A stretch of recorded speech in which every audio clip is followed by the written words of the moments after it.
Welcome, Alison Gopnik, to Book Talk Conversations. It's a real pleasure to have you on the show today. Let me give a little bit of background for viewers about you. You are a professor of psychology and an affiliate professor of philosophy at the University of California in Berkeley. You are a renowned authority in theory of mind, development, and effective language on thought.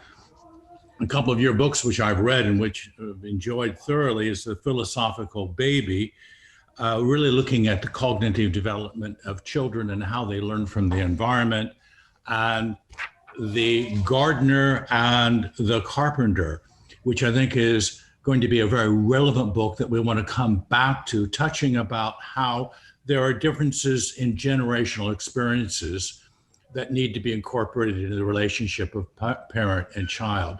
And I think that is absolutely perfect in terms of a book, a reading discussion about early childhood literature.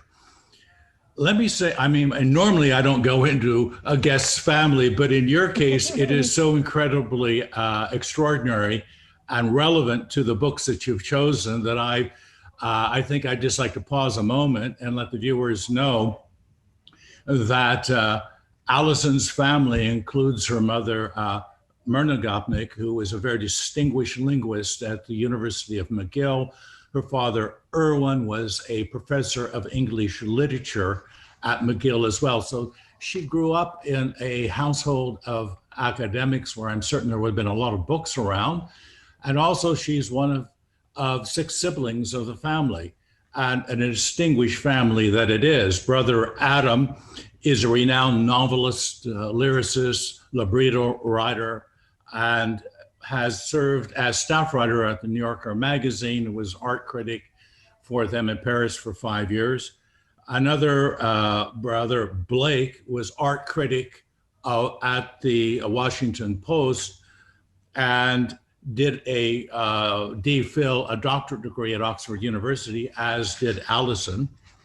And she has another brother, Morgan, who's an ocean scientist, Hillary, a sister, an archaeologist, and Melissa, who manages a nonprofit whose son is a private eye in Toronto.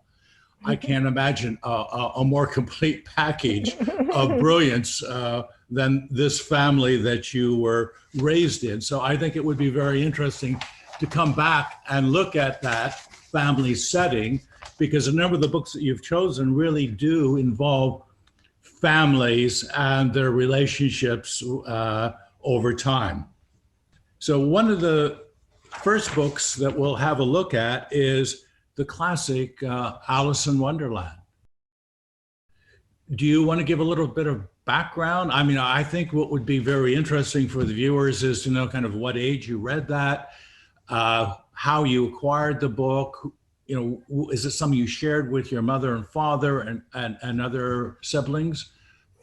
Yeah, so I was a very, very precocious reader. So according to my parents, by the time I was 2.5, I was starting to read. And by the time I literally can't remember a time when I wasn't reading. And one of the first books that I read was Alice in Wonderland. And there's an extra piece to this, which is that in addition to reading it, I actually listened to a series of records that the great British actor Cyril Ritchard, who you may know as Captain Hook in the original Peter Pan, he made this amazing series of recordings of Alice in Wonderland with Alec Wilder, the great classical and jazz musician, doing the amazing music for it. So I very fortunately got to both read the books and listen to the Cyril Ritchard recordings. It was very spooky. They kind of had disappeared in the way of such things, and then the wonders of the internet, they came back again just a few years ago. So there's wonderful voice and wonderful strange music, as well as actually reading it. But I was reading it when I was 3 or 4 or 5 years old, and it's one of the first things that I can really remember reading. And for a long time, I'm not quite sure I could do it now, but I could pretty much recite the first chapter of Alice in Wonderland from memory. So reading Alice in Wonderland and these early books, obviously starting to read at 2.5 years old is quite impressive. As is, the fact, I think you went to McGill for your bachelor's degree when you were 15, and you finished your DPhil at Oxford, I think at about age 21 or 22, very, very early on. So you were a child prodigy in terms of your reading and obviously your love of language and the ability to kind of follow, I guess, the rabbit down that rabbit hole. Yeah. Yeah. I mean, it was our family in retrospect. If you were looking at them, you would say, oh, yeah, this was a kind of family of precocious children. Later on, when we grew older, the Glass family, the J.D. Salinger's family of the Glasses seemed sort of like a resonant, those were resonant stories for us. But in those days, we never went to a gifted program. We went to regular public schools. We weren't perceived, and our parents didn't perceive us as being anything other than just children who were growing up with the kind of, background and richness that my parents thought that all children should grow up with. So we didn't identify ourselves as being, kind of weird, precocious children, even though when I look back at it, I think, oh, I guess that's really what we were. But I think Alice in Wonderland, one of the reasons why I wanted to use it as an example is, aside from the fact that it spoke to me very deeply, I think it's one of those books that captures a lot about what it's like to be a child, and captures it both in terms of the strangeness, the beauty of it, but also the scariness and the alienation, and the strangeness kind of goes both ways. And Alice was very much, as a child, I very much identified with her, this little girl who was curious, surrounded by this world that she partly but didn't completely understand. But as I say, I think it's a very good picture of what childhood is like in general. It's interesting. I tried for each of the books to try to pull out some key words which I think summarize aspects of it. And for Alice in Wonderland, it is imagination, curiosity, time, authority, identity, adventure. That as a child to experience vicariously, again, I guess it goes back to one of your areas of interest, theory of mind, of even as a child, you're trying to figure out people's motives and intentions. And here's Alice in this strange upside down kind of world where she has to be very clever in order to ask questions and to keep on going. That takes a certain amount of courage as well, of getting very tall and then getting very small. Well, one of the other things that I think is part of why I loved Alice in Wonderland so much, and is very relevant, is they're very philosophical books. And when I became became an undergraduate, I became a philosopher, and that's still half of what I do. And famously, if you look at something like the wonderful annotated versions of Alice that Martin Gardner and then Martin Bernstein have done more recently, they're very philosophical books. And part of what makes them so philosophical is the idea that you take an idea and sort of like the rabbit, you just follow it wherever it leads. So you can take something that looks like it's a logical inference, and then you come up with something that sounds like it's nonsense, right? And that's part of, as you probably know, Charles Dodgson, Lewis Carroll, was a serious mathematical logician. And a lot of what Alice in Wonderland is about this very philosophical enterprise of, let's just take something out logically and figure out where it goes. And I've always thought that's a lot of what imagination is about just that ability to take an argument or take an idea and follow it to its end, the way that Alice follows those arguments to their end. No, I think that's very good. I mean, the background of Alice in Wonderland is an absolutely marvelous story itself, with Charles Dodgson, who was the math don at Christ Church College.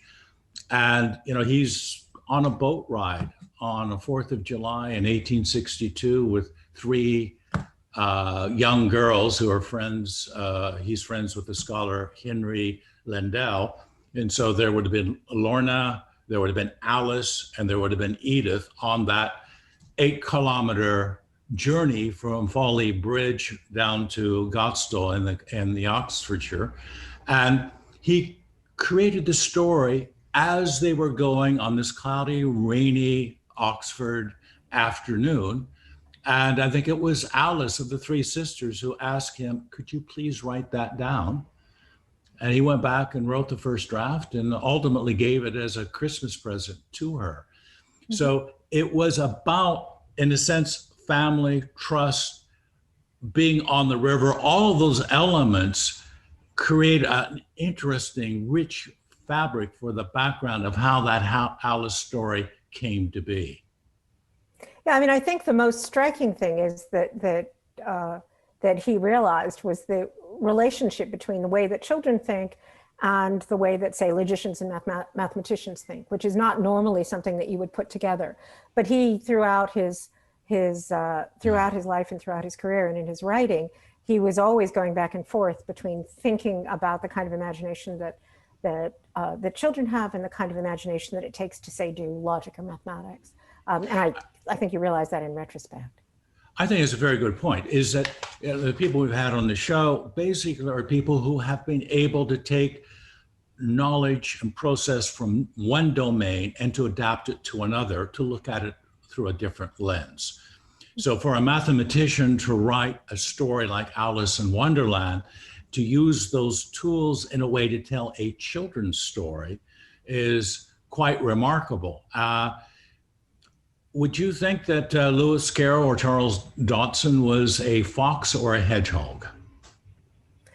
Oh, that's an interesting question. So I think he definitely, he had an incredibly wide range, much wider than we realize. He had a wide range of interests, wide range of people he knew. He wasn't at all a recluse the way he sometimes painted. He was a great pioneer of early photography.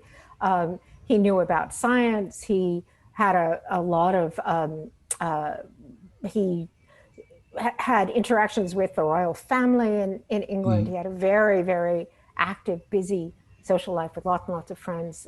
He was very involved in the theater. So he was a much more wide-ranging person. What we remember him because of those two books. But he was a very wide-ranging, great Victorian character, and strange and odd and problematic in various kinds of ways too, but in the way that Victorian eccentrics were. But he was a wonderful example of that kind of Victorian eccentricity that I've always admired. And I should say another thing about Alice and my own life, as you mentioned, is that it takes place in Oxford. And I had the kind of strange literary experience, we'll talk about this with some of the other books as well, that I was growing up in Philadelphia and then in Montreal. But when I was a kid growing up in Philadelphia, at a time that Philadelphia was, a bit sort of 60s and 70s American big city, urban life. It was pretty gritty. My parents were actually students at Penn, and I had this vision of the world that came through reading children's books, reading Alice, and then later reading C.S. Lewis and J.R.R. Tolkien, and reading Jane Austen, who we'll talk about later. Right. And I thought this world was just a world that was in books. And then when I was 19 or 20, I actually went to visit Oxford for the first time, not thinking that I would go there for university. I'd already accepted a position at MIT in the United States. And I just thought, well, I'll just go and visit. Sure. And I discovered that this was not this strange imaginative world of childhood and literature. It was a real place that you could actually really go. And that was such an incredibly tempting thing that I wrote to MIT and said, well, look, I'm sorry, guys, I'm going to go to Oxford. And I mean, Jerome Bruner, who was the great developmental psychologist, was there. There was a great philosophy department. But I must admit, I think the real motivation was, wait a minute, I actually get to live in Wonderland, Middle Earth, Narnia. That's just not something I can pass up.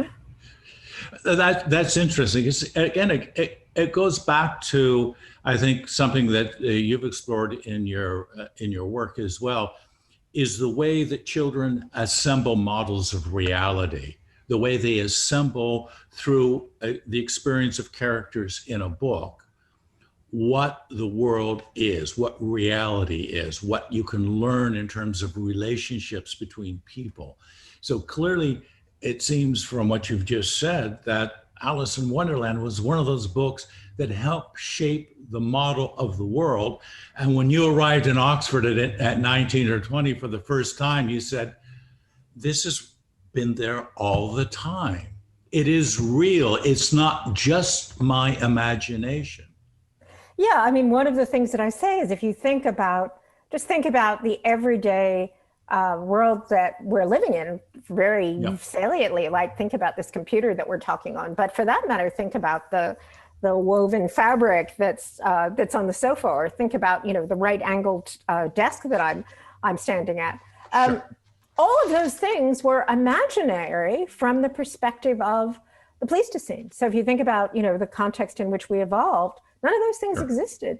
So almost everything in our world is really, arguably, imaginary. It's something that was in someone else's mind as a possibility, and then we have this great human capacity to take these things that are just possibilities in your mind and turn them into reality. And I think children's books, that the story about Oxford is a really good example of that, of realizing that something that just starts out being a possibility turns into reality. And of course, you know, my first book is called The Scientist in the Crib, and science and literature are the two great examples where human beings exercise this ability that I think we see most vividly in children, of generating possibilities, making up possible ways the world could be, and then discovering, oh, wait a minute, you can actually turn that into a rocket, or turn that into a computer, turn that into something that's then becomes a real central part of the world. So that's interesting, because I've gathered this from your books as well, is that really that kind of learning environment, children are kind of born as little scientists. They explore, they experiment with what's around in the environment. They look to learn from what is around them. And that each generation goes down the Alice in Wonderland rabbit hole, but it's a different experience for them, I think is the message that I get from reading your books. But I want to go back just a moment to when you were reading this as a child, before you became a renowned, worldwide famous psychologist and philosopher. When you were 3 or 4 and you're reading this and you have the first prototype of auto books, which you're listening to it as well. So is it possible to reconstruct the kind of memory of the thrill, the way your imagination worked when you were first reading that as a child or listening to it? Well, you know, it's funny because it was so much part of my life. I remember listening to the records, but Right. You know, it's odd when I think back to my childhood. I think it is just a plain fact that I spent more hours in those imaginary worlds than I spent in the real world. So for a long portion of my life, I would wake up in the morning, I would take whatever the book was that was around and just be in the universe of that book. I think, as with a lot of childhood readers, you have, you know, it's funny, you'll have a nice comfortable room with a nice comfortable chair, but actually there's a shed out in the garden, and I can remember sitting in the shed in the garden and reading there, or reading underneath a big old magnolia tree that we had, or reading in the attic, the classic, you know, classic reading in the attic. And somehow there's something about those, you know, private places. And of course I had 5 younger brothers and sisters. So I suspect, although I don't remember it that way, I suspect part of it was an escape from all of the rest of those children. Although it has to be said, I mean, another thing about our childhood was that the books were very much shared among the whole group of us. We put on plays all the time. We actually our entire family was, I mean, literally a theatrical family. We were part of something called the Theater of the Living Arts, which was an avant-garde theater in Philadelphia that actually was started by a young director named Andre Gregory, as in My Dinner with Andre. Yeah. And we were the children in all of his repertoire. So we spent our childhood, all six of us, literally in the theater, sitting in the theater, doing the parts that were the parts for children. So that was another example where, and when we were at home, we would constantly be putting on plays and reading things together, experiencing things together. So the family was a very literary family. So you were sharing the books, sharing the ideas, images of the books. And I guess there probably would have been different experiences of each of your siblings, from Adam to Blake to Melissa, in terms of the same book. It's often, children in a group will find different meaning and different purpose and motivation than others. Yeah, I mean, we have some of the strange experience, especially my brother Adam and I were only a year apart, of not always being exactly sure what happened to each of us, because so much of it was shared that he'll say, well, no, that story, that actually happened to me, not to you, or that was a movie that I remember seeing, because we shared so much and talked so much and were in each other's minds so much. It's hard to sort out who had which experiences. And there's actually some really fascinating studies. I did a little bit of this at one point, looking at children's memories. And it turns out that, especially for young children, a lot of their memories are shaped by language, by what the other people around them are saying, as much as by their immediate experience. So we kind of co-created these really wonderful, I think all of us think of this childhood as being incredibly rich and imaginative. And it was a sort of creation of all six of us together. That's wonderful background. And so for a book like Alice in Wonderland, we're really looking at a piece of literature which is just the tip of the iceberg, which was an infrastructure to kind of create a constructed family memory that you all share in. It's not one person's memory, it's a shared memory. And as I understand it, every time we call up a memory, it's not looking at a photograph, we reconstruct it. Right. And we're constantly changing and shifting, even though we don't think we're doing that. And we'll talk about that later in some of your later books that were influential for you. But this notion of a shared family memory, is that something that your parents encouraged, the reading, the sharing of this in the family? Oh yeah, my parents were of the generation, sort of wonderful generation that we can, as with every generation, you don't quite know what's going on at the time that it's going on, but you look back, and my parents were part of this entire generation that were the children of immigrants. So they weren't immigrants themselves, they were the children of immigrants. But my grandfather, for instance, was, typical, immigrated from a small Jewish kind of shtetl in Russia, in the Ukraine, never went past 8th grade, had a small deli and a corner and a little shop in Philadelphia, but was absolutely convinced that his children were going to go to college and be educated and so forth, as indeed they were. And then the children of those children were that entire generation that populated the universities in the United States, for example. And there's a kind of particular humor about the fact that then they became English professors. They became incredible enthusiasts. My parents were great evangelists for modernism. So we had the most beautiful modern furniture, and they collected contemporary art. And when I was a kid, we listened to Schutz and Stockhausen and Stravinsky. That was the music in the background. And the literature was T.S. Eliot and Ezra Pound. Those were the kinds of things that my father was, Virginia Woolf, those were the things that my father was teaching.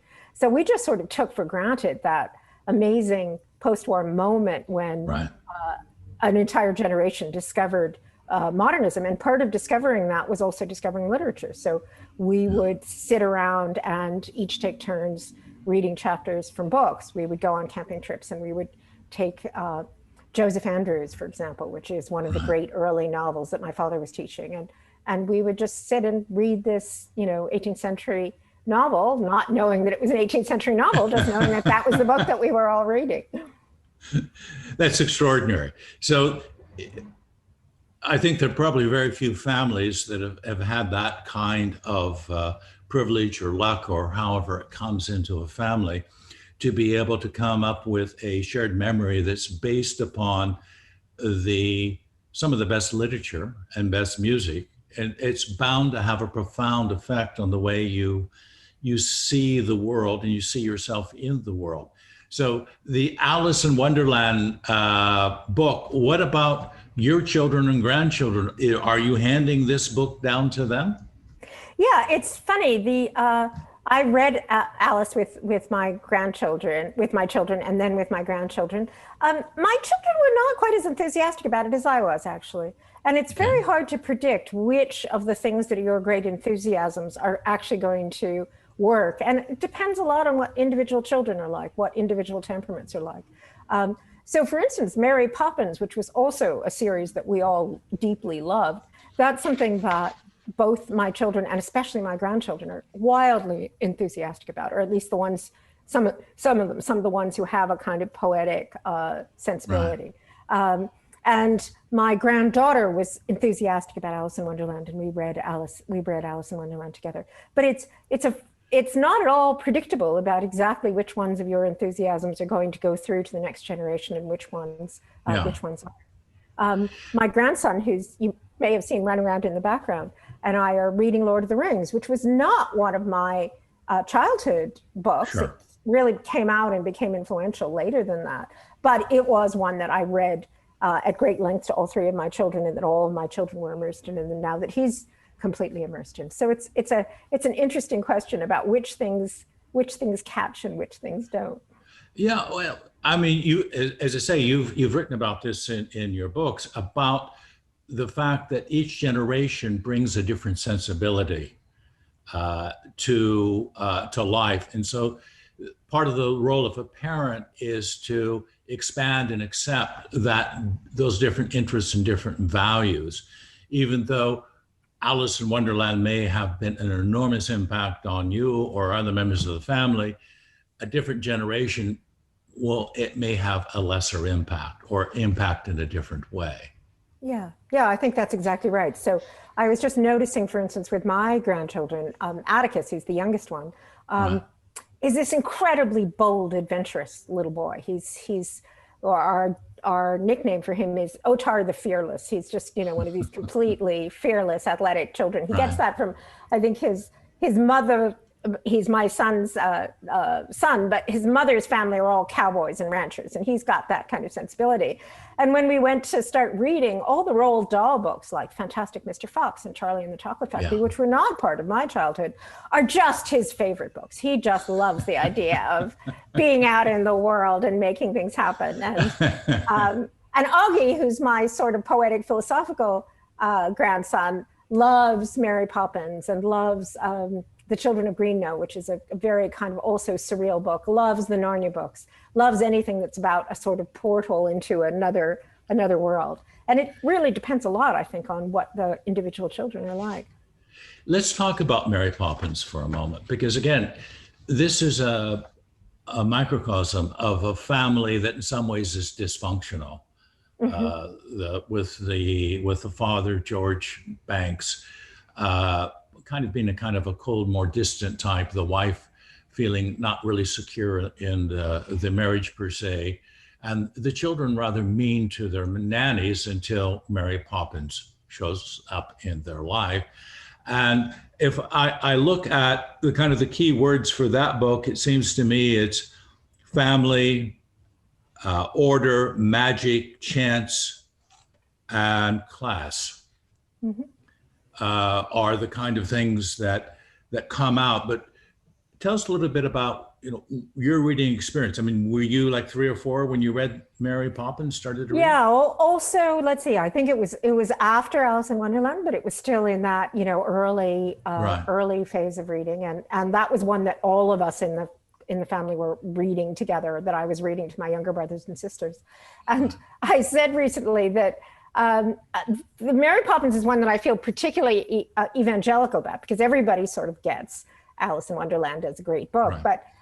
But I think especially because of the wretched Disney movies, they Yes. turned Mary Poppins into this kind of, namby-pamby sweet character, which is not what the character in the book is like at all. The book is, as always, I think with great children's books, is much darker than parents would maybe like it to be, and much weirder, much stranger. And this is one of those other nice examples where I remember reading it and my brother and I talking about it and saying, it's almost more like Yeats or, one of these kind of modernist pagan things than it is like you'd think of a children's book. And then, of course, it turns out that P.L. Travers, who wrote it, was a friend of Yeats's and was very involved in the kind of modernist Irish sensibility.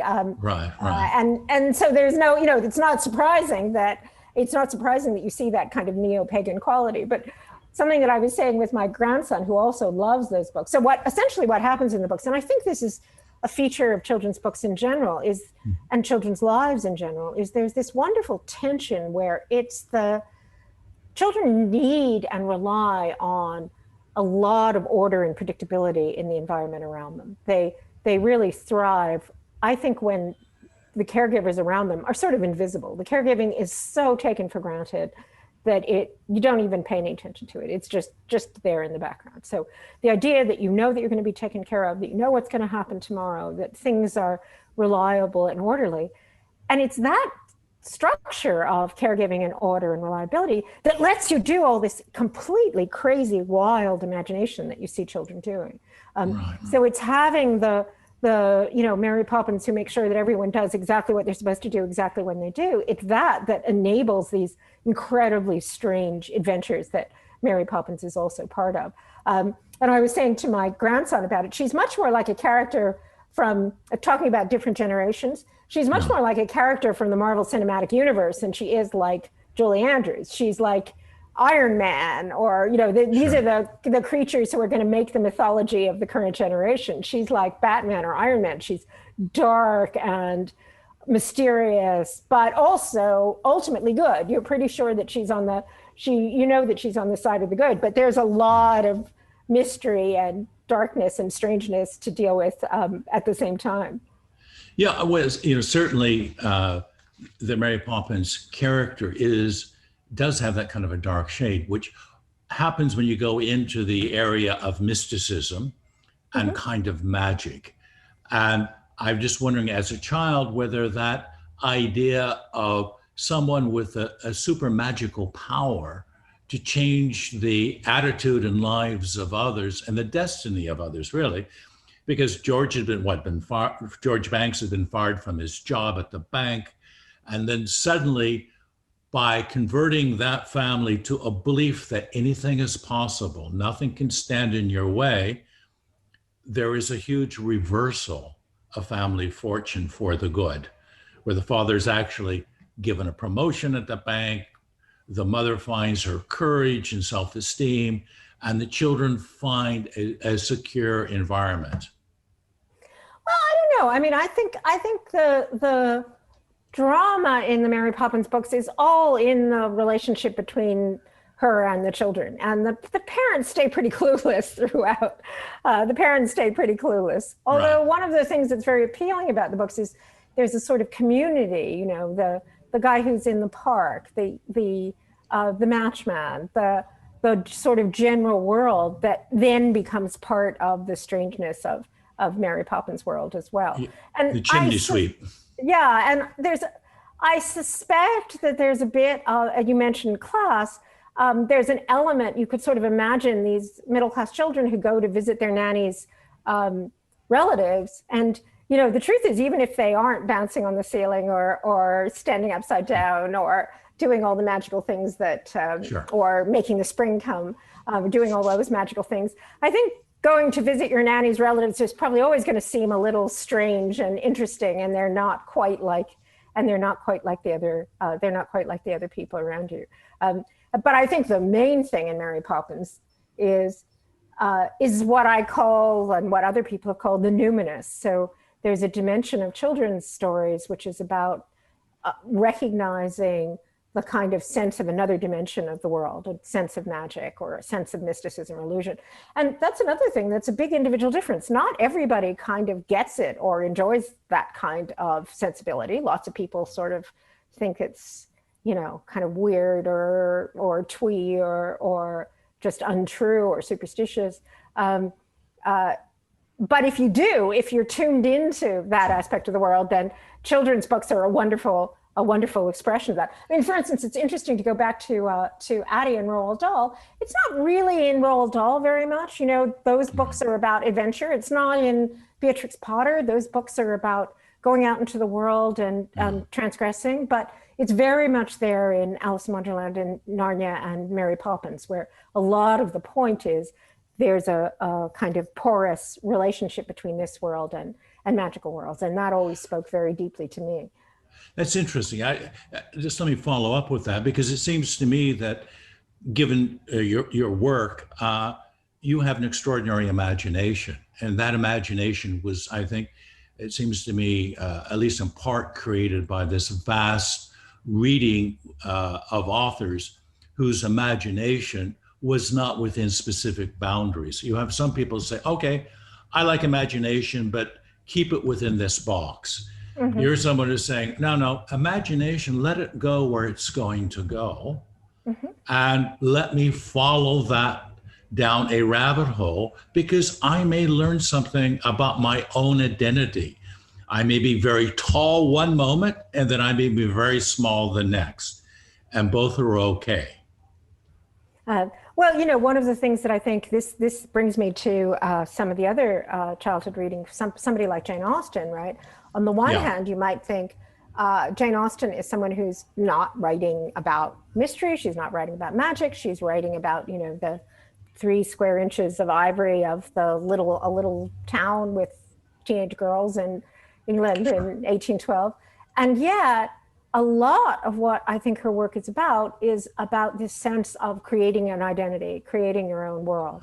And one of the kinds of imagination that's most important for children is the kind of imagination that lets you not only imagine, as I was saying before, imagine, a new technology or a new way that the world could be, but also new ways that people could be, new identities, new ways that you could actually be in the world. And I think a lot of children's literature is about that, and adult literature as well, is about how do you create a vision of yourself? How do you create a version of yourself that isn't necessarily the version that you were handed down, that was handed down to you by your parents? And of course, that's the central point of Jane Austen, is that you need to be able to, even in very straitened social circumstances, you can create your own self.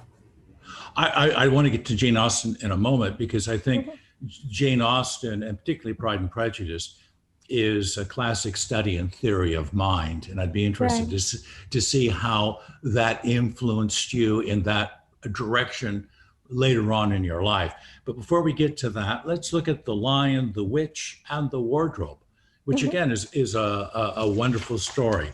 Again, how old were you when you came to read this particular family saga of the 4 siblings sent to the country during the Blitz of London, and discovered this wardrobe, which, a little bit like the rabbit hole in Alice in Wonderland, was a portal to another world? Yeah, it's funny, Christopher, because I started reading when I was about 3, and sort of between 3 and say 12, I was such an omnivorous reader that it's hard for me to remember when things came in, and because I was reading a lot very early. I mean, by the time I was 12, I had read all of Jane Austen and all of Dickens, and had, read a good chunk of Shakespeare, and was and at the same time was reading the Bobbsey twins and Mary Poppins and Nancy Drew. And it was just, completely, as I say, would sort of wake up in the morning, take whatever the nearest book was, whatever that happened to be. And then I have a vivid memory of reading The Return of the Native, Thomas Hardy's great book, and picking it up in the morning and then not eating and not sleeping and just just carrying on with it until. How old were you when you were reading the Thomas Hardy? No, that all of that was before 12 because that was when we moved Oh my to God! Philadelphia. To read Thomas Hardy before 12, there ought to be a parental warning on that. Yeah, well, exactly. Part of what was great about my parents was that they, and I think this is true about children's reading in general, is that I've generally had the view that it's funny, it's harder when you're a parent yourself, but my view in general is children are much better at dealing with difficult things than parents give them credit for. And one of the great things about reading is that you can go back to the same books that you read when you were a child and discover brand new things in them that were different from the things that you first saw. But I think having sort of intimations of the world is this complicated grown-up world, even when you're a child, is something that doesn't do children harm, that actually can give them a broader vision. And kids are good at sort of editing out the things that they don't really understand and pulling in enough so that they do understand. But anyway, so the result is that it was just this complete mishmash of children's books and grown-up books and just the books that were essentially just the books that were on my parents' shelves. And it was wake up in the morning, pick up whatever the next book was on the shelf, no matter what that was. So anyway, I don't remember exactly when I started reading Lion, the Witch, and the Wardrobe, but that is, again, an example of just this marvelously numinous book. The image of going through the wardrobe, seeing the lamppost, seeing something about the lamppost in the snow and the fawn. Now, as an adult or even as an older child, You've got a very good memory. You've got a very good memory of these. I mean, part of the thing that some guests have worried about is the memory of early childhood books, particularly if you've read a lot. And, there can be quite a distance between having read something when you're 5 years old and then much later in life trying to go back and reconstruct what that experience actually was. So you obviously have retained a lot of details about this particular book. Well, I can tell you a story which doesn't actually have a resolution. Both my brother and I, my brother Adam and I, have very, very detailed, vivid memories, especially of the things that happened to us as children, and especially things that we read as children.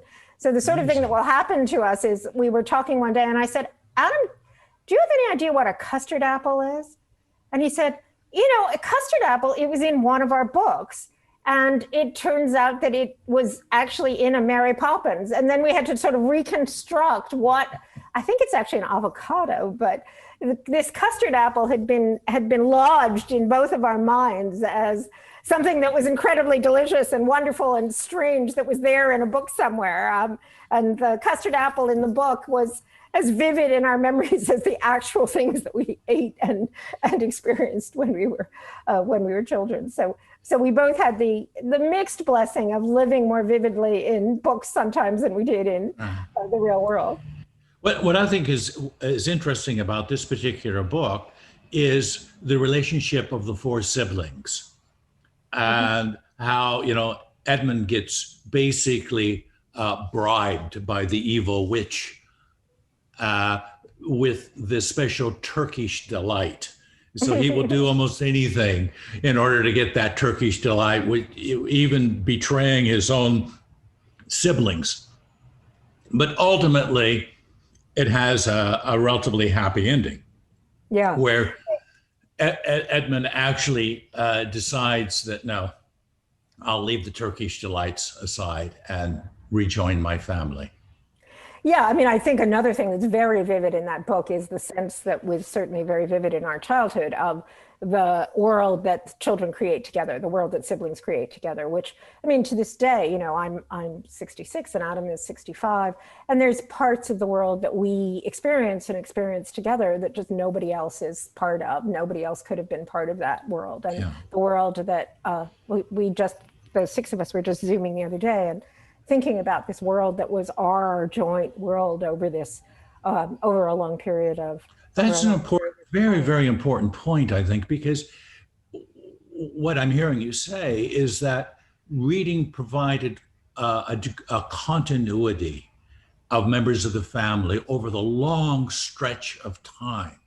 It became a touchstone of going back, of the memory of the book, the memory of the time, and of the exhilaration of what it was to imagine what a custard pie was in your mind without actually ever having had one.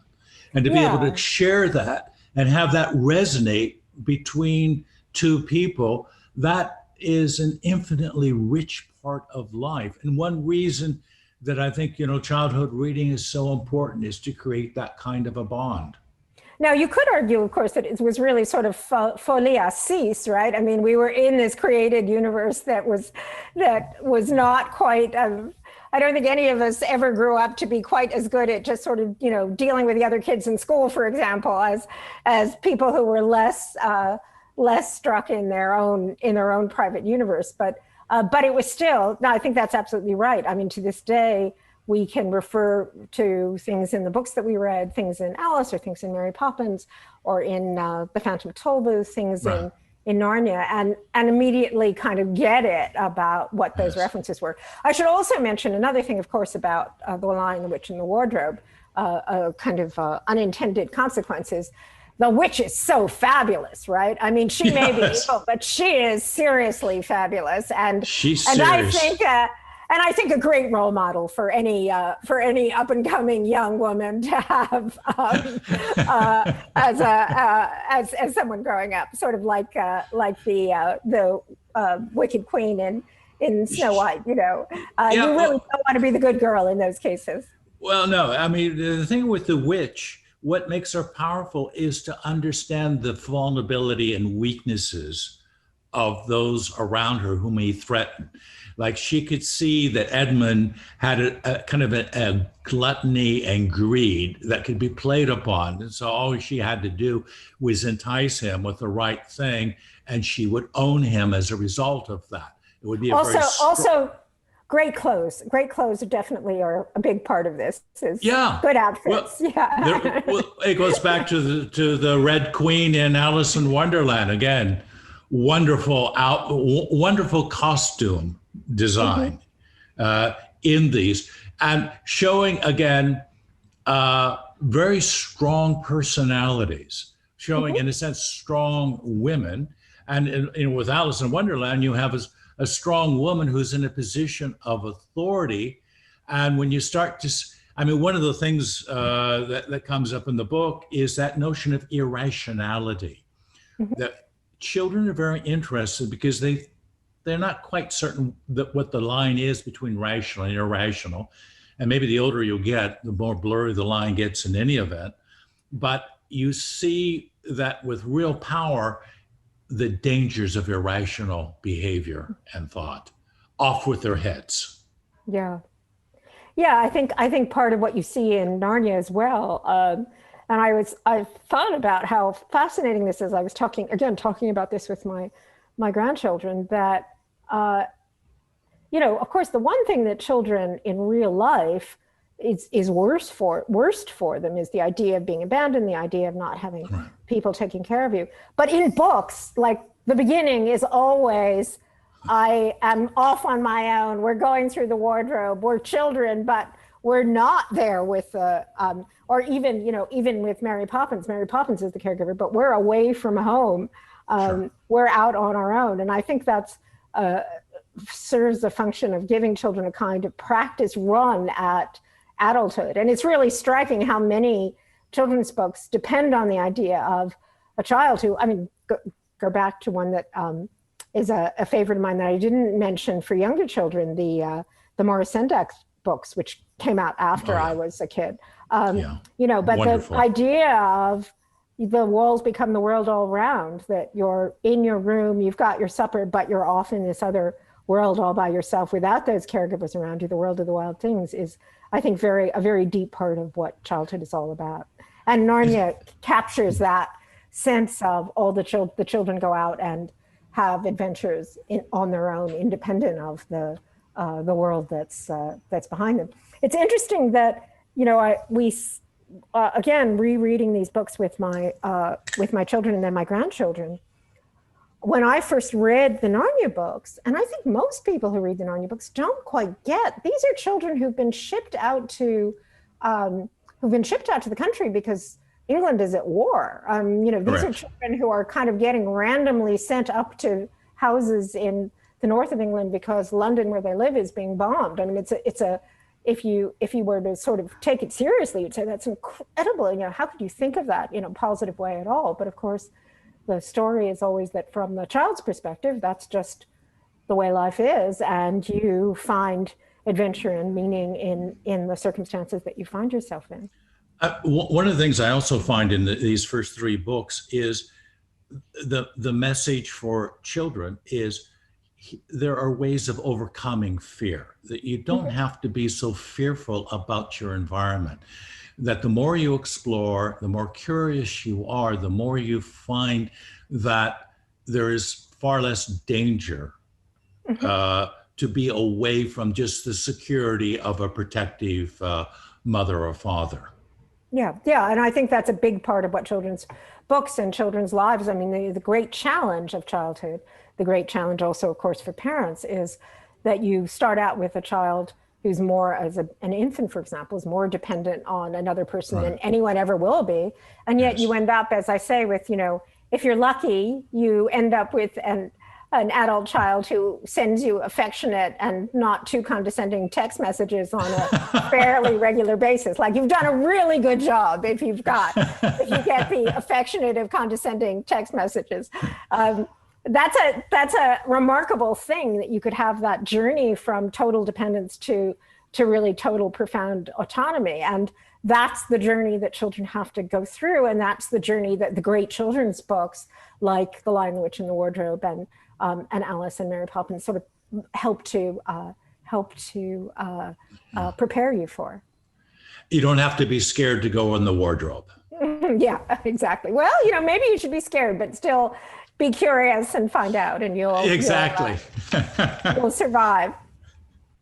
Let's have a look at Pride and Prejudice. Class, social status, marriage, deception, character, pragmatism, all of these stand out in that particular book. But as I highlighted a little bit earlier, one of your areas of specialty is theory of mind.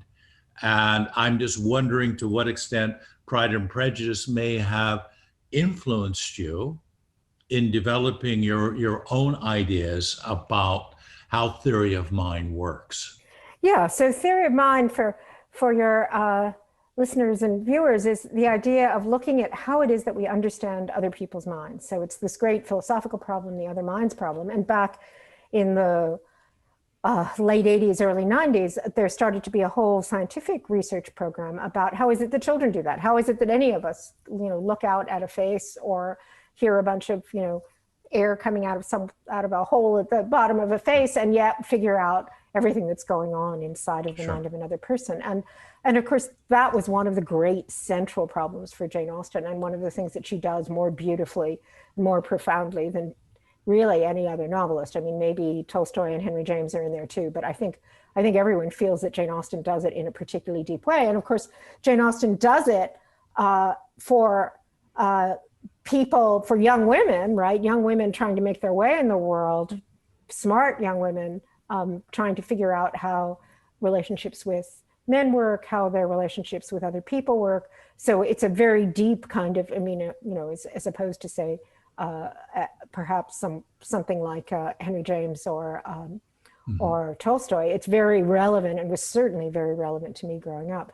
I'll tell you this is one of these things that I've always wanted to write up and never quite have in my alternative life as a literary critic. Pride and Prejudice is, of course, a lovely example where people are always trying to figure out what's going on in other people's minds. But I think an actually brilliant example of this is Emma, which is the other great, all of the Jane Austens are great, but Emma, which people may also know from the movie Clueless, is particularly great. And I realized as I was thinking about Emma in the context of theory of mind, here's the plot of Emma. So what happens is, so I did a bunch of work looking at how we know our own minds. And what I've argued and other psychologists have argued is, even though it might seem really transparent about knowing what's going on in your own mind, that's actually a really difficult thing to do too. And it depends on our theory of mind of others, even to understand, constitute who we are in ourselves, in our own minds. And the plot of Emma is that Emma is, handsome, clever, and rich. She's this very smart, capable young woman. And she's convinced that she's really good at figuring out what's going on in other people's minds. And she messes up with everybody around her. But there's a wonderful sort of progression where she starts out at the beginning. She, for instance, can't figure out what's going on with Mr. Elton. And Mr. Elton is a hypocrite. So one of the things is people are hypocrites, and it's hard to figure out what they think or what they're like because they think one thing and say something else. Right. So she gets that wrong. And then Frank Churchill, who she is sort of flirts with, and Frank Churchill isn't quite a hypocrite, but he's one of those sort of manipulative, charming people. And one of the things about manipulative, charming people is that it's kind of they're keeping themselves to themselves. And Jane Fairfax, who turns out to be Frank Churchill's girlfriend, is someone who's very reserved and doesn't tell you very much about what's going on in her mind. So Emma gets that wrong too. So that's like the whole first part of the book. But then the next two people she has to deal with are Harriet, who's completely an ingenue, completely artless, completely honest, and Mr. Knightley, who's known throughout the book for being full of integrity, completely straightforward, always says what he means, never diplomatic. So those are people where you might think, well, okay, those people aren't going to be hard to figure out. But then, of course, she completely fails to figure out what's going on with them as well. So she gets everything wrong about them. And then, of course, the great climax of the book is who's the one person who you think you really know better than anyone else? Who's the one person where you can be sure that you know what's going on in their mind? Well, it's yourself. And then it turns out she doesn't know herself either. She's completely failed to realize that she's been in love with Mr. Knightley all this time. So I think the whole book is kind of like a little tutorial where Jane Austen is just cranking up the difficulty level, like a video game where, you're going to the next level of exactly how hard is it to figure out other people, and realizing that even when you think you've really got it, there's still really deep challenges to be had. And I think that, that it's beautifully played out in the plot of Emma, but it's there in all of Jane Austen's books, the difficulty of figuring out other people. It's basically, and again, Pride and Prejudice. I mean, part of it is, I think for a child, is learning people are not always as they seem on the surface. That what Jane Austen does, I mean, here is a woman who grew up in a very remote part of England at that time in early 19th century, would have had a sheltered life and not a very long life as well.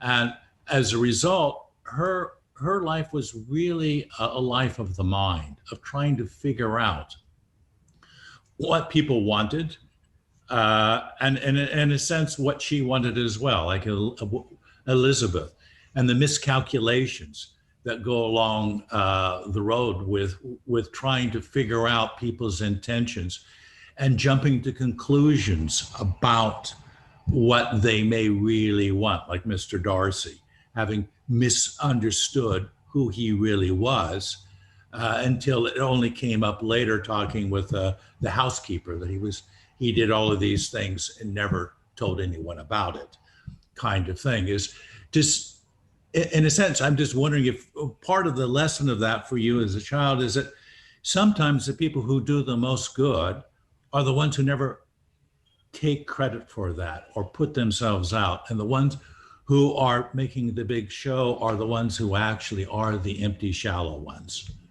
Yeah, I mean, I think in general, as I say, across all of Jane Austen, there's this really incredibly, beautifully, subtly done work of here's what someone is actually saying, and right. What do they mean versus what they say, and how can you figure out what it is that they mean versus what it is that they mean versus what they say. So I think that's just sort of generally true, but I think part of what was very important to me about Jane Austen and Pride and Prejudice in particular, and I think lots of this is a cliche, is that like lots of young women, I identified completely with Elizabeth and took Elizabeth as a kind of role model. That here was an example of a young woman who was independent and who was witty and who was not letting other people boss her around. And And yet, part of what I think is there in Pride and Prejudice and in Jane Austen in general is the way that, especially in, romantic, erotic contexts, that problem of figuring out what's going on in somebody else's mind just gets dialed up to, 11. It's almost as if it's impossible to be in love with someone without this combination of deeply wanting to share a mind with them, deeply wanting to be in a kind of concord with them, and yet always feeling as if there's something that's mysterious. There's something you don't know. There's something else to find. And I think, even though it's Jane Austen's, it's quietly done compared to, say, someone who I would read later, like Proust, where it's more explicit. I think that's very much what's going on in Jane Austen. And I think that was a very profound insight that, I really carried with me and kept experiencing and seeing in the world around me for the whole rest of my life. That sense of that desire and mystery and incomprehension and yet communion. Those are all things that go with love, go with romance, go with that aspect of life. That leads back to just a brief moment to your article in The Economist in June of this year, where you wrote, "We don't care for others because we love them. We love them because we care for them." That sounds like something that could have been inspired by Jane Austen. Yeah, well, one of the things that I love in Jane Austen, and she does that, her novels all have this, wonderful classic marriage plot where, people meet and they fall in love and it's destiny and they live happily ever after. But there's wonderful moments in almost all of the books where she says, it could have come out differently. Suppose this plot were a little different. Suppose they hadn't met. Suppose she hadn't gone to Pemberley. Here's the way that the plot could have played out, and it would have been a plot too. That would have been just as plausible an ending for the story as the ending that I'm telling you here. And she's very conscious of that sense of contingency in human life. And of course, part of what a great novelist does is play with this sense, on the one hand, that everything in the novel is contingent, and on the other hand, that everything is perfect, right? That everything is happening exactly the way that it should happen, that the novelist is putting this kind of artistic form on it, at the same time that you feel like, well, what would have happened if she hadn't gone to Pemberley, right? What would have happened if Fanny had married Henry Crawford? And there's a wonderful part where she says, yeah, it would have been okay. They would have figured out how to have a reasonable marriage the way most people figure out how to have a reasonable marriage. Go ahead. Sorry. Yeah, my father, who taught Jane Austen, once described to me a sort of wonderful conversation that he had with one of his students who was from India, where there's sort of arranged marriages and had come from that kind of tradition, and she thought the novels were so strange because the assumption behind the novels was that somehow you would be better off if you just made your own decision when you were 16, as opposed to having your family make the decision for you. And she thought that was not a moral that really made sense. That you were as likely to end up, as indeed, Lydia and Wickamar, for example, you were as likely to end up terribly unhappy as a result of that free choice. Correct. As being terribly happy. I'll mention another Jane Austen story that this is another example of the incredible subtlety of Jane Austen, that I was writing a piece actually about, of all things, about a book about chimpanzee cognition, about primate cognition. And one of the things that I was arguing is that there's this whole dimension of, so one of the questions is, what kind of theory of mind do other non-human animals have? And my argument was there's a whole dimension of theory of mind, which is about things like hierarchy and status and who's dominant and who's related to who's an ally. And that's really important for people too. That seems to be very important for primates, but it's important for humans as well. And I think primates are very sophisticated about trying to work out those kinds of relationships. I think we have lots of evidence for that. And I think that's a very cognitively challenging kind of thing to do. And I think it's very interesting, that primate study, because it does show something about at least the kind of primate that we are, that we're able to cultivate a certain kind of curiosity and imagination that allow us to develop a much larger repertoire of understanding of the social relations. There's a degree of unpredictability, that things seem deterministic only in retrospect, but that is an illusion. It could have gone in a very different way. If you hadn't made the trip to Oxford when you're 19, you would have gone to MIT. Your life would have gone a different direction. You would have had different mentors, different people. That's true of all of us, is that these kinds of matters of chance, it's like the movie Sliding Doors. You manage to get into the train on time, or you miss the train, and as a result, your life is profoundly changed in ways that you don't know at the time, because you don't experience the life of missing the train because you were on it. Right. Yeah. So part of what it seems to me you're saying with these early books is it gave you a real sense of agency, particularly as a woman and as a young child, to see that you did have certain things that were in your control and certain things that were not in your control. Mm-hmm. Well, I mean, I think partly as a oldest sister of 6, I had a very strong sense that I was, much stronger sense when I was young, that I was in charge than I think I just developed as I got older, and I realized that fewer things were actually under my control. I think being a very well-loved oldest sibling gives you a probably illusory sense of power and agency in the world. Let's move on to the Madame Marie Curie biography. I'm very glad that you chose that one. I've had another guest who that was on his list as well, George Church. It's probably one of the best biographies that you will ever come across. So tell me a little bit about what age you were, circumstances in which you first came to read that book. Yeah. So this is again, a lot of my memories of early books are very sort of physical. They were my parents had a big old house in Philadelphia, and my parents' study was this wonderful big room just packed full of books. So I can remember the physical character of that book very much. And that was one of the books that I took out into the garden and read out in the garden. So again, that's somewhere between the ages of 5 and 12 was when I was reading it. And that's another example of a book. It's interesting, Christopher, as I'm thinking about this, I don't think I would have consciously said, well, the books that really influenced me were books that had strong women in them. But as I'm thinking about it, that's actually true. All the books that I've described so far are books that are notable for having really strong women protagonists. And Alice, Mary Poppins, Elizabeth, Lucy in The Lion.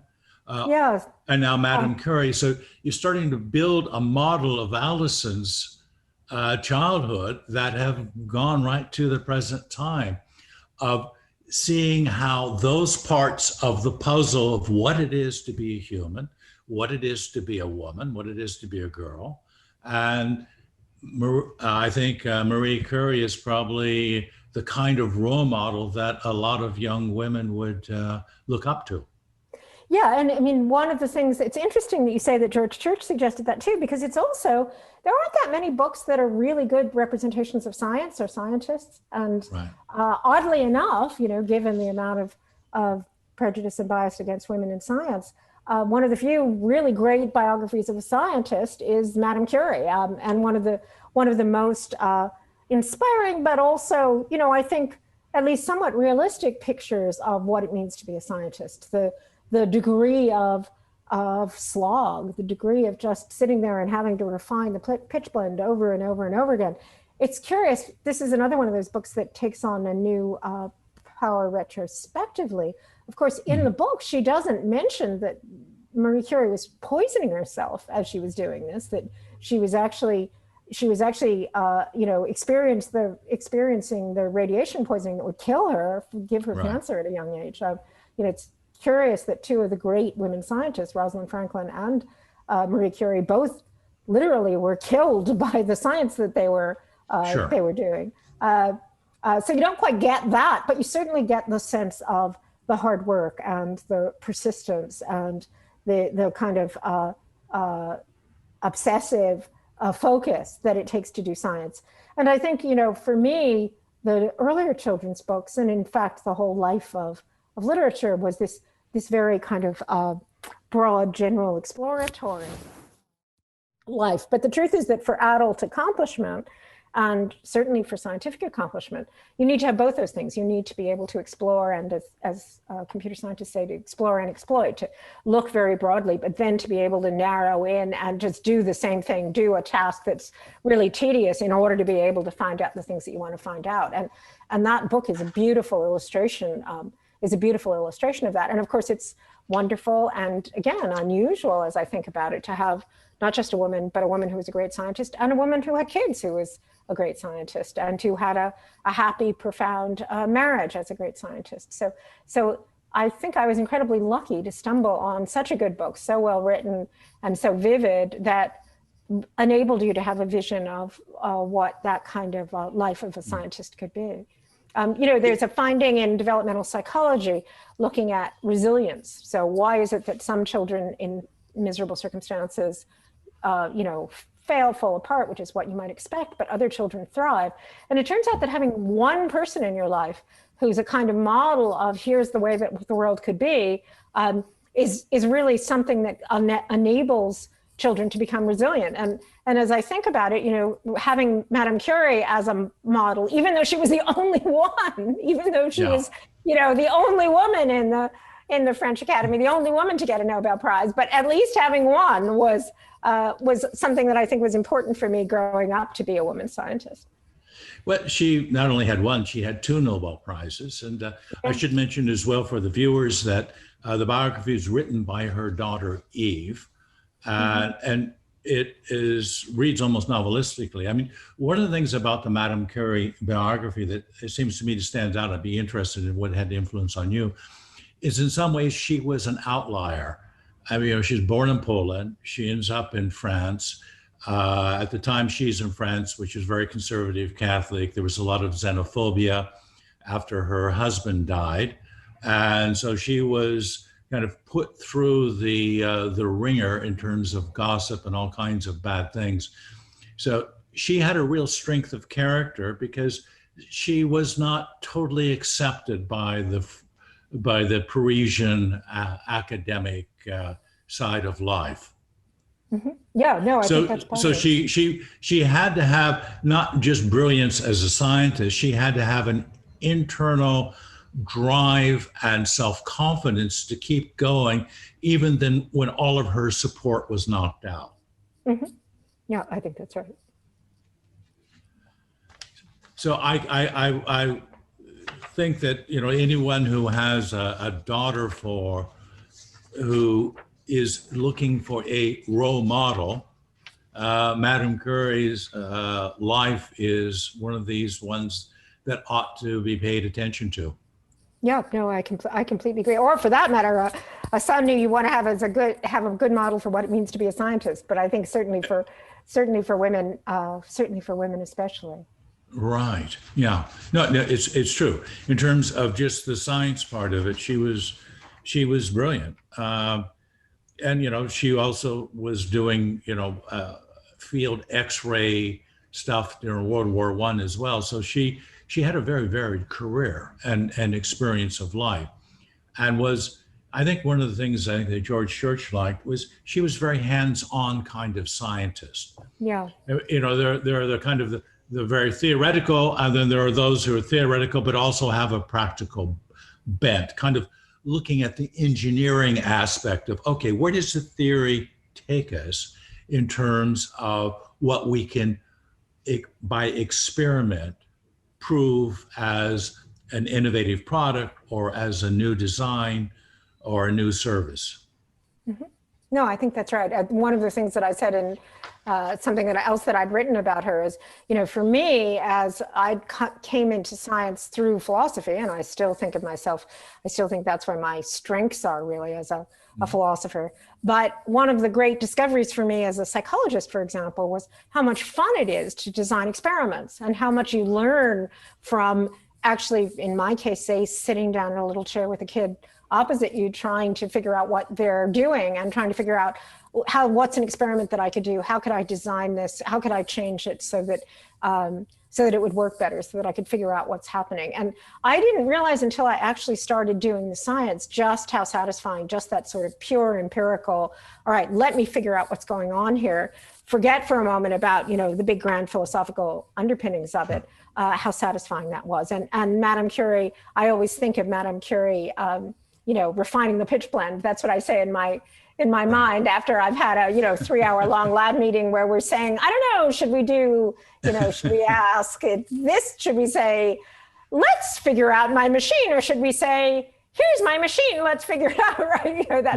That's really refining the pitch blend. But one of the things that I think is a really good teaching lesson from the Madame Curie biography is here is someone who's doing the experimental lab actual work with hands that in a different time would be thought, oh, that's the reserve of men.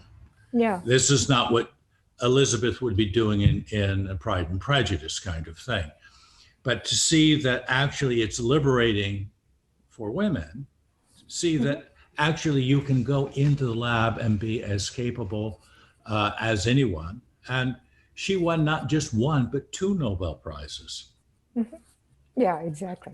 And that, amazing.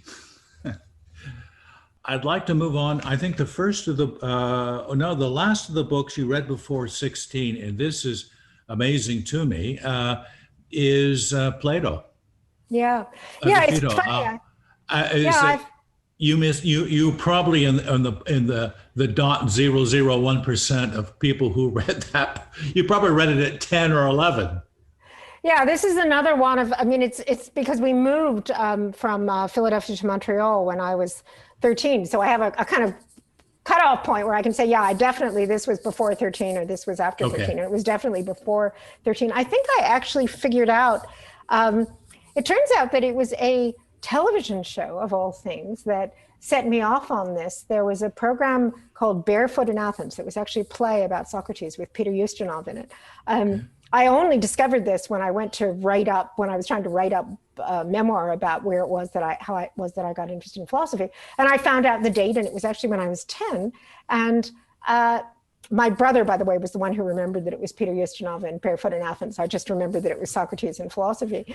And I saw this and I thought it was kind of the last days of Socrates. And I thought it was absolutely wonderful, marvelous. Mm-hmm. Like, this is the way that I wanted to live. And my parents, to their enormous credit, as I say, this was just what my parents were like, right? There was a library full of books, and whatever book it was that you wanted, you just went out and picked out and read. And they said, well, okay, well, then you should read Socrates. And there was the little penguin paperback with the picture of, Raphael's famous picture of the Academy on the front of it. I could visualize it to this day.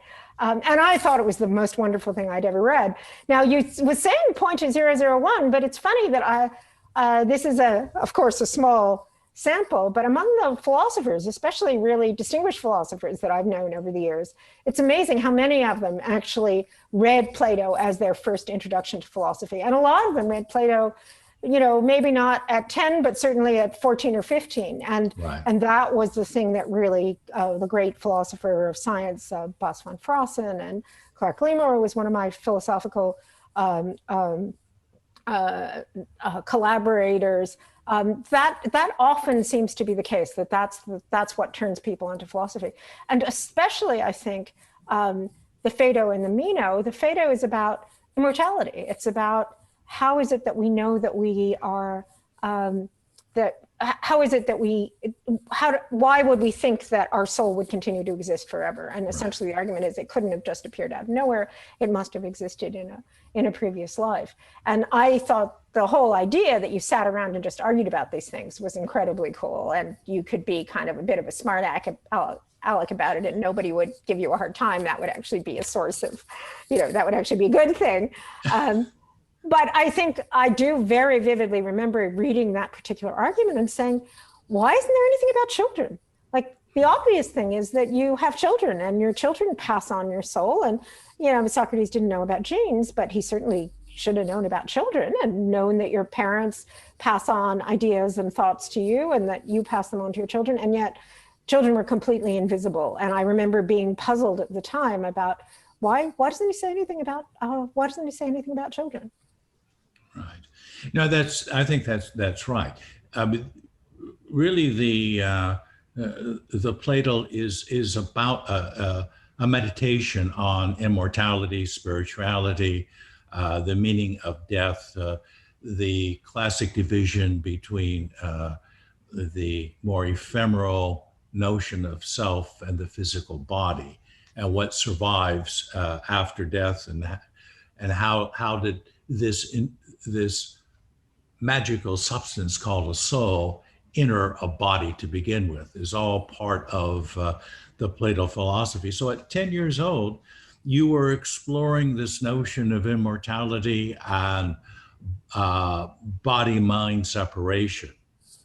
So I think some of the things that I went on to, the two big, I always think the great problem that's been the problem of my entire career is what's sometimes called the problem of knowledge. How is it that we could possibly know what's going on around us? So theory of mind is a particularly vivid example of that. How could we know about our own minds or the minds of others? But in general, how is it that with so little data, I'm spending a lot of time doing work in artificial intelligence and machine learning now. And of course, that's the great problem for machine learning. How is it that with such a tiny amount of data, we could actually know as much as we do about the world? It's the great problem for science and for philosophy of science. How is it that scientists with apparently so little evidence could find out these amazing new things about the world?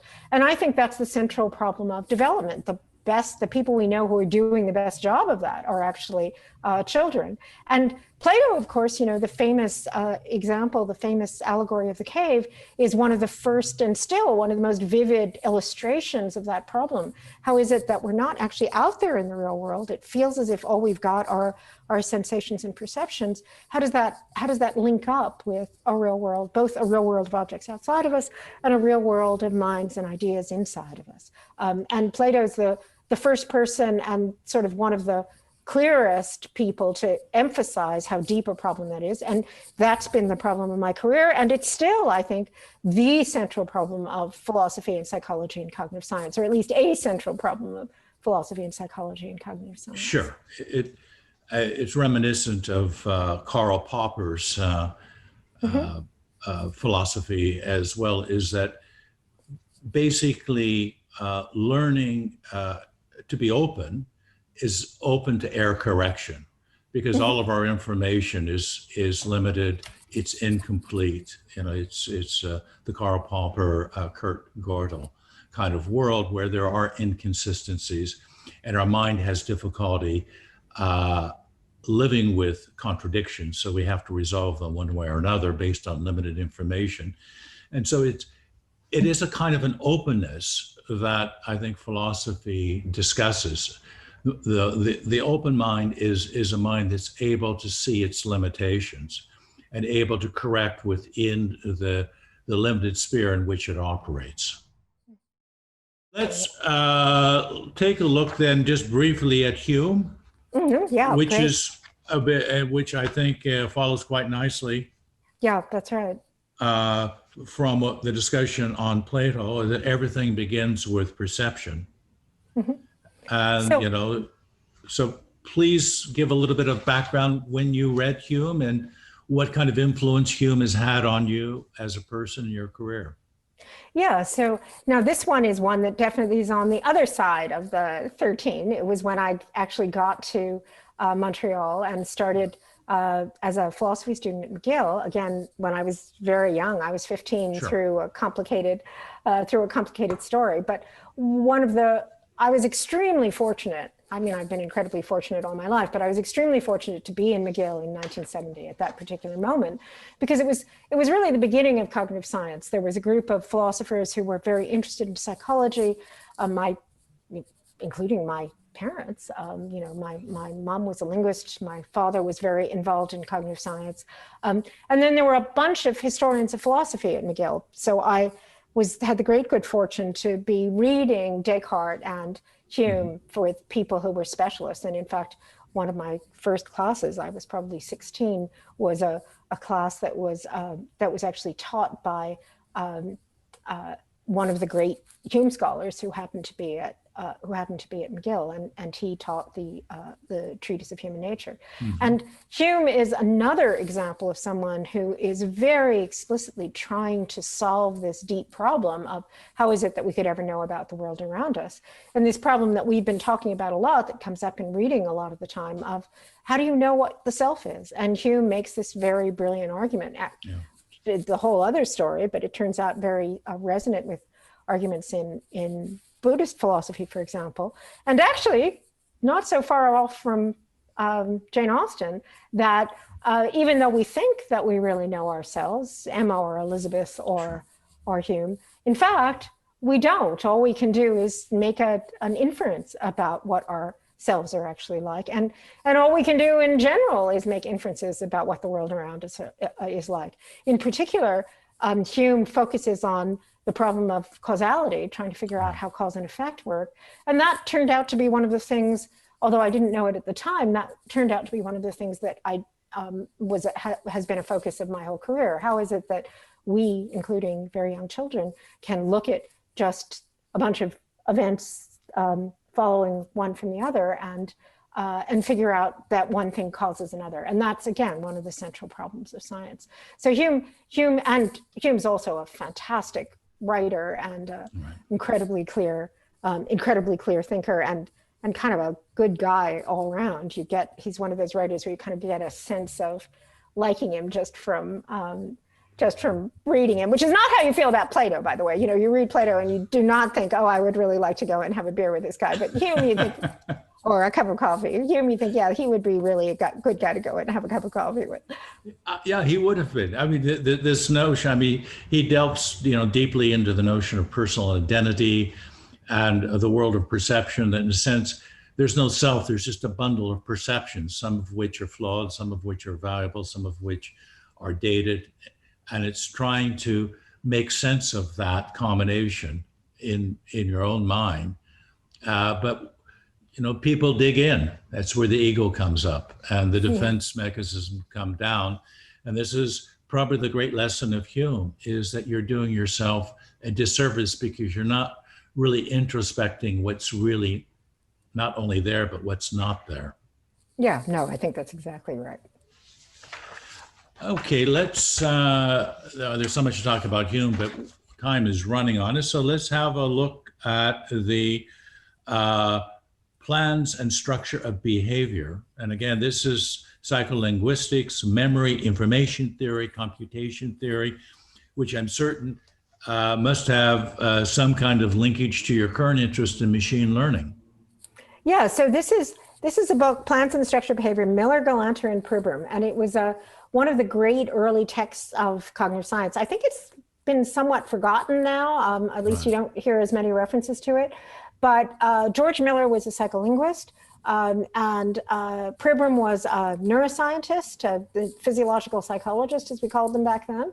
And Galanter was looking at computation. And it was one of the first examples of trying to put all three of those things together in a coherent way, trying to understand behavior in the framework of cognitive science, which is basically thinking about the brain as a computational system, which leads to patterns of behavior. It was very different from the behaviorist tradition, which had been the way that psychology had worked. And at McGill, for example, where I did my undergraduate work, Donald Hebb, who was one of the great behaviorists, was still very much the dominant influence in the psychology department. So so Miller, Galanter, and Pribram were moving in this other direction, and that was that. And another one of the books that I mentioned, Ulrich Neisser's book, Cognitive Psychology, Right. as well as Chomsky's early books like Language and Mind.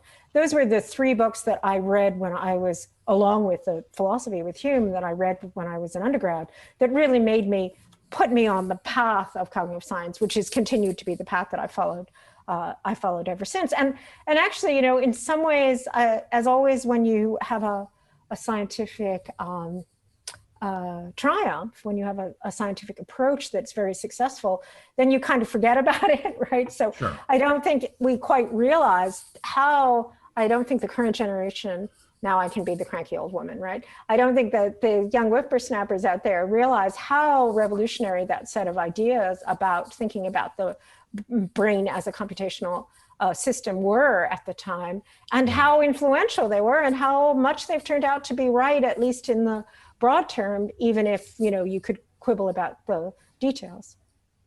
Yeah, and certainly with Miller, he did, I think, a piece on the magical number 7 plus or minus 2, the limitations of memory as well. So there was a revolution happening when you were a young undergraduate and you were involved in that. Just to go back to Hume for a moment, Hume really showed that the notion of science and philosophy weren't yet as far apart as they are now. Right. And I see your career is really trying to bring them closer back together because they have far more in common, more to talk about than the behavioralist would have granted. Yeah, I think it's quite clear that if you look at some of the great early philosophers, Plato himself, but also Right. Hume and Descartes, they would have thought it was kind of crazy to bracket off philosophy from science. Science was just natural philosophy, and somebody like Descartes could write about, Bishop Berkeley could write about optics, Descartes could write about vision or about the physical world, Leibniz could discover the calculus. Though all those things would be part and parcel of philosophy. And actually, a big disappointment, I'd say, in a way, in my life has been that in the 70s, it looked as if philosophy was just going to realize that again. And there was a great generation of philosophers and people who were interacting with philosophers like Noam Chomsky, like Jerome Froder, like Jerome Bruner, who was my thesis supervisor, who was a psychologist, but very philosophically oriented psychologist. It really looked as if those two areas were going to come back together. And that's continued. There's been a kind of subfield of people who've tried to do both of those things. That's what cognitive science is all about. But philosophy, there's still an awful lot of philosophy that's just, trying to do philosophy as if it was something that was separated out from the rest of empirical science. And I had kind of hoped that would go away, and it hasn't. It's still out there. It's still out there. Well, your books have made a big contribution trying to rectify that. Yeah. Let's have a look at Piaget's Origins of Intelligence, which again is one of these fundamental books that when people come across, they say, yes, this starts to make sense, the way we assimilate information and build the models of the world, and how new information gets accommodated, and how we try to keep an equilibrium between what we know and what we're learning, and how we assess those two different states. So you would have read this again as an undergraduate at McGill? Well, this is interesting. So, Piaget is a great example of the anxiety of influence for developmental psychologists, because on the one hand, basically, almost everything he said turns out to be limited or wrong in various kinds of ways. So we're always sort of rebelling against him. But there's no question he was the great initial founder of the field. He was the person who first thought about looking at children and thinking about children's mind in the context of these big questions in genetic epistemology. Sure. But oddly enough, when I was an undergraduate in philosophy at McGill, Chomsky was the great figure. So the kind of Chomsky nativist, everything's built in, that was very much the most influential attitude. So, for example, Steven Pinker was an undergrad at the same time that I was at McGill. And he's kind of kept to that kind of attitude that everything's built in to begin with, and it's the Chomskyan sort of story ever since. I don't know, maybe if I had gone to MIT instead of Oxford, I would have done too. So one of the very first conversations that I had in Oxford, maybe the first or second day that I was there, both of us remember this very vividly. Andrew Maltzoff, who became my great collaborator and is a great, extremely distinguished psychologist now, and I went and we had lunch at, you know, terrible English food at the local cafeteria when I had maybe my third day arriving. And it was one of those wonderful moments where we started eating at noon, and then literally we looked up and we said, it's getting dark, and we realized it was 7 o'clock at night, and we had been talking for 7 hours without having any idea that that was what we'd been doing. And Andy said to me, look, I think you should read Piaget. And I said, no, Chomsky's shown that all of Piaget is wrong. And he said, have you actually read Piaget? And I said, I don't have to read it. I mean, I already know that it's all wrong. And he said, no, I think maybe you should read it. And it was part of the story of that summer was it was 1975, 76, and it was the best summer that they'd had in England for 40 years and the best one they would have for another 40 years. It was just this beautiful summer. The sun was shining all the time. It was, you know. I was living in England then, I remember. 75 or something. Yeah. And of course, as an American, I thought, well, okay, it's just a nice, beautiful summer, just like, in fact, it's funny to go back to Alice in Wonderland. My sense was, oh yeah, this is just like Alice in Wonderland, right? This is just like the beautiful sunny day, which it turns out was actually cloudy and rainy. And in fact, anyway. So we spent that summer in punts on the Charwell, I'd be sitting at one end and Andy would be sitting at the other end, and Andy would read Piaget and I would go back home and read Piaget, and then we would talk about Piaget, and then we would, you know, trail down the water, down the Char on the beautiful, another beautiful day, going to another pub for lunch and talk more about Piaget. So it was that first year of graduate school was when I started reading Piaget, and it was incredibly revelatory. The sense of how detailed the perception and of what children were doing was, and how clever it was. And by the way, it turns out that when I give this as an example of Piaget, this actually, oddly enough, even though people don't know about it, goes back to the point about women, because those books, especially those three books, The Origins of Intelligence and The Child's Construction of Reality, and in fact, I remember Andy and I saying this at the time, they almost read as if they're two different people. There's this very abstract theoretical stuff, and then there's this incredibly brilliant, vivid experimental stuff, go back to Madame Curie, about what the kids are actually doing. And it turns out that, and they're actually in different fonts in the book, and it turns out that it was actually Piaget's wife who wrote all the stuff about the kids. So she was the one who was actually sitting and observing the children and doing the experiments. And then later on, it was actually his mistress, Barbel Inhelder, who was writing all the books about the older children. So even though we think of those books as being Piaget and Piagetians, and, you know, in Geneva, he was referred to as Le Patron, it was actually women who were doing a lot of the serious scientific work, a lot of refining the pitch blende to figure out what it was that the children were thinking. An early example of outsourcing without credit. Yes, exactly. But once you read those books, they were so brilliant about saying, here's just this everyday thing that kids are doing, but look how serious and what the implications are and how subtle this is. And again, you know, all of us in the next generation were saying, here's all the things that Piaget was wrong about. Children are not egocentric. They can understand things much more deeply. They understand about cause and effect. That's been a big part of my career.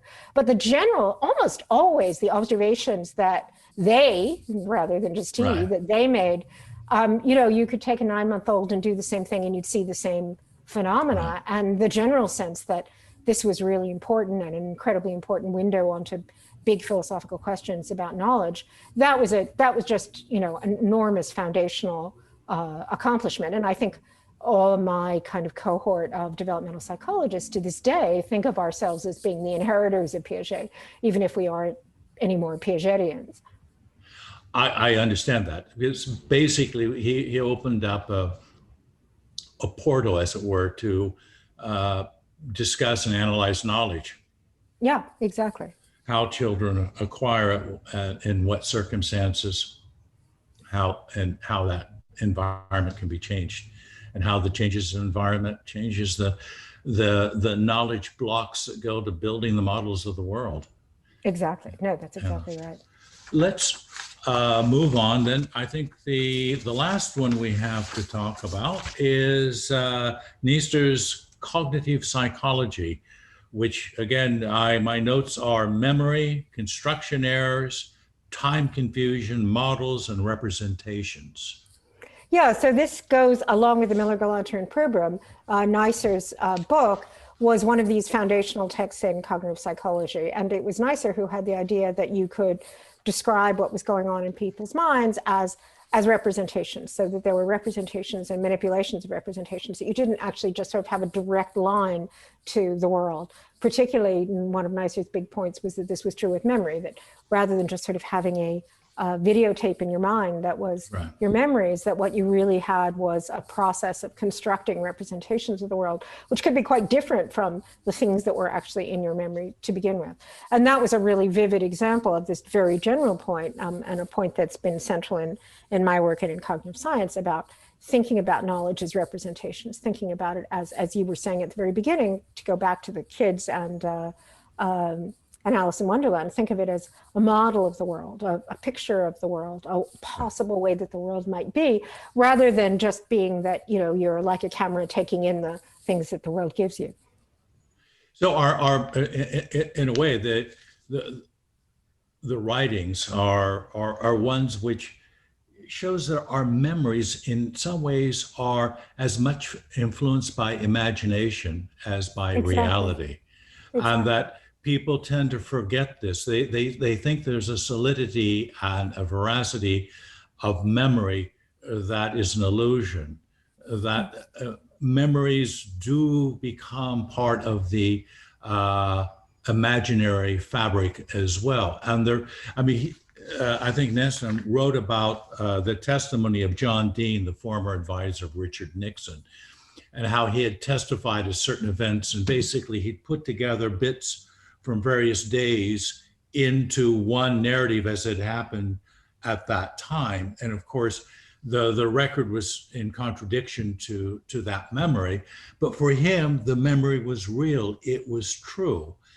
And so there's a lesson there, it seems, that if you rely upon memory as being an absolute valid indicator of what happened, you're probably going to make mistakes. Right. So I think, this is, as I'm thinking about this conversation going all the way back to the beginning, I think one of the morals, and one of the things that I think I've discovered in my work and by looking at children, is that the line between what's imagination, what's possibility, what's reality, that's much more porous for us human beings than we think. And really all of the people who I've talked about, Hume and Plato, and for that matter,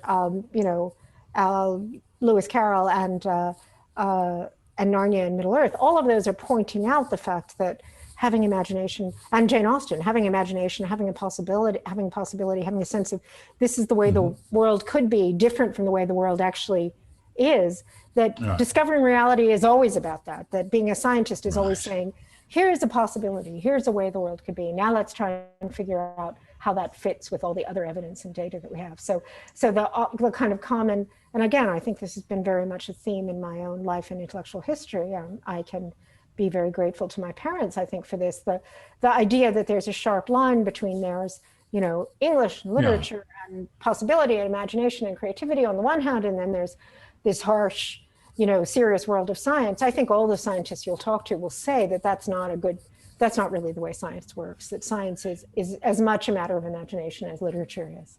Well, you've made a real bridge between the artistic and scientific sensibilities. And you're able to cross that very easily. And I can see this from your reading and your discussion that we've had today. What I'd like it to end on is maybe just say in a few words what the experience has been to go through this. The reason I do this is that when I had Karl Kristen on, who is a neuroscientist in London, he said he had a note from his father that his father was going to watch, and he did. He said, "I'm going to watch the first 10 minutes and go to sleep." He says, "Karl, I watched it till 3 o'clock in the morning. It brought back memories of you and mother and others that I had not thought about in years." And he shared that with me, and I was very touched that in some ways, this is what our memories can do when we use that ladder of childhood reading to go back and explore what was it to be that curious child and who was around us. Yeah, I mean, I'm so pleased looking at some of the other people who you've had in this list, right? So for me, I'd think, oh, well, of course, I studied children. I was the child of English professors. Of course, my childhood, right, as I say, I spent essentially every waking hour as a child reading. But it's interesting that it turns out that that's not just me. That seems to be something that's true about a lot of people who ended up making their lives in science or making their lives in philosophy. We were the kids who were sitting in the corner in the universe, in the world of words and in the world of books. And I'm sure that's part of what is very satisfying for all of us about actually getting to talk about that aspect of our lives. It's in some ways much more private and interior. If you look at the external things, well, then I did this and I went to this place and I had this job and I published this article and I got married and I did all these other things. But the truth is that just that sitting in one place with the words coming in was, I think, for a lot of us, a much more profound foundational part of who we are than the things that you might put into your bio.